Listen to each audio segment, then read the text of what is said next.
साथियों, अमर पत्रिका चैनल में आपका स्वागत है। आज हम इस वीडियो में मृत्यु से मुक्ति कैसे प्राप्त की जा सकती है, इस प्रकरण पर प्रकाश डाल रहे हैं। इसके लिए वीडियो को अंत तक देखिए और चैनल को सब्सक्राइब करना ना भूलिए। आओ शुरू करते हैं। संसार में प्रत्येक जीव अपने अपने बुद्धि के अनुसार जीवन गुजारता है।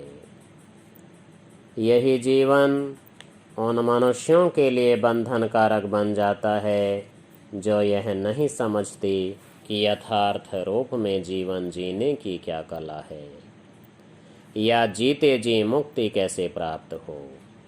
ऐसे लोगों के लिए मृत्यु एक आतंक और भय त्रस्त बन जाती है, परंतु जिन्हें सौभाग्यवश सत्पुरुषों की पावन संगति से नाम भक्ति की कमाई करते हुए यह अभ्यास हो जाता है कि संसार की वास्तविकता क्या है, उन्हें फिर मृत्यु दुख रूप नहीं भासती।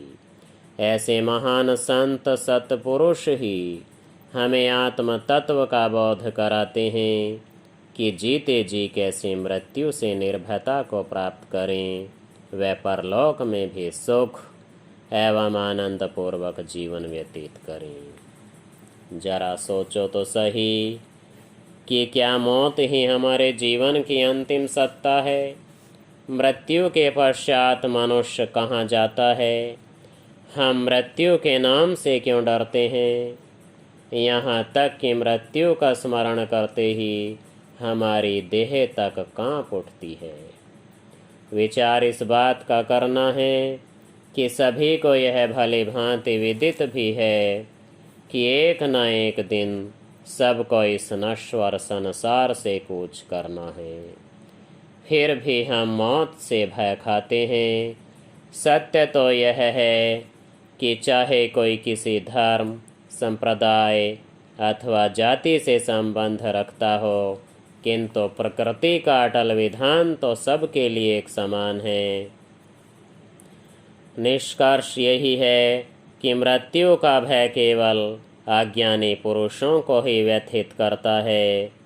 यहाँ दो कहानियों का उल्लेख किया जाता है, जिनमें काल्पनिक व दूसरी प्रामाणिक रूप से यथार्थ सत्य सिद्ध है। वह आख्यान इस प्रकार है। भारत के उत्तर पश्चिम भाग के बलख राज्य में इब्राहिम नामक राजा राज्य करता था। वह शक्तिशाली, संपन्न एवं सुखैश्वर्य भोगों में सदा लिप्त रहता था, परंतु खुशी व आनंद से वह कोसों दूर था। एक अज्ञात भय से उसका हृदय सदा दुखी रहता था। दूसरा, उसे अपने आप पर विश्वास भी नहीं था और वह ऐसे महानुभाव की तलाश में था जिसे वह अपने हृदय गाथा कह सके एवं विचार विमर्श कर सके। कुछ समय पश्चात ऐसे प्रतीत हुआ मानो स्वयं भगवान ने ही उसका उद्धार करने का निश्चय किया हो। एक दिन एक फकीर राज दरबार में आया और चटाई को फर्श पर बिछाकर सो गया। उसका चेहरा दिव्य तेज से ऐसा दैदीप्यमान था कि कोई भी उसे रोकने का साहस न कर पाया। उस समय राजा साहब राज सिंहासन पर बैठे थे। ज्यों ही सब दरबारी फकीर की तरफ भागे तो राजा ने उन्हें ऐसा करने से मना किया और स्वयं उनसे वार्तालाप करने हेतु निकट आया। राजा ने कहा, महात्मन, मेरे दरबार में ऐसा अद्भुत व्यवहार क्यों? यह सुनते ही फकीर ने शांत एवं मधुर स्वर में कहा, नहीं, यहाँ तो ऐसा कोई अपरिचित व्यवहार नहीं है। मैं तो दूर से इसे यात्रियों के लिए उचित विश्राम गृह समझ कर आ गया हूँ। राजा ने कहा, महात्मन, ऐसा नहीं है। यह तो मेरा राजमहल है, जहाँ मैं अपने परिवार के साथ रहता हूँ। पुनः राजा ने विनम्र भाव से कहा कि आप जैसे महान श्रेष्ठ व्यक्तियों को तो अवश्य ही बोध होना चाहिए। अब फकीर ने कहा, राजन, निराश व अधीर मत हो। तुम अभी स्वयं ही इस बात को स्वीकार करोगे कि यह राजमहल न होकर एक सराय मात्र है। यह कहकर फकीर ने राजा से उसके 2 प्रश्नों का उत्तर देने के लिए विनय की। फकीर ने पूछा, तुमसे पहले इस महल में कौन रहता था? राजा ने कहा, मुझसे पहले मेरे पिताजी ने अपने संपूर्ण जीवन में राज्य का कार्यभार संभाला था। फिर फकीर ने पूछा, अब तुम्हारे पिताजी कहाँ हैं? राजा ने कहा, वह स्वर्ग सिधार चुके हैं। अब फकीर ने कहा, अच्छा, यह बताओ कि तुम्हारे पिताजी से भी पहले यहाँ कौन रहता था? उत्तर मिला, मेरे दादाजी। फिर प्रश्न किया कि अब तुम्हारे दादाजी कहाँ हैं? राजा ने पूर्ववत उत्तर दिया, वह भी परलोक सिधार चुके हैं। फकीर ने अपनी बात जारी रखते हुए कहा, तो तुम्हारे दादाजी से पहले यहाँ कौन रहता था? राजा ने अब अत्यंत विनीत एवं नम्र स्वर में कहा, मेरे परदादाजी। फकीर ने कहा, सौम्य, अब तुम्हारे परदादाजी कहाँ हैं? अब ज्यों ही राजा ने पहले की भांति यह जवाब दिया कि वह भी मृत्यु को प्राप्त हो चुके हैं, त्यों ही उसे स्वयं ही यह अनुभव हो गया कि फकीर जी का कथन सर्वथा सत्य है।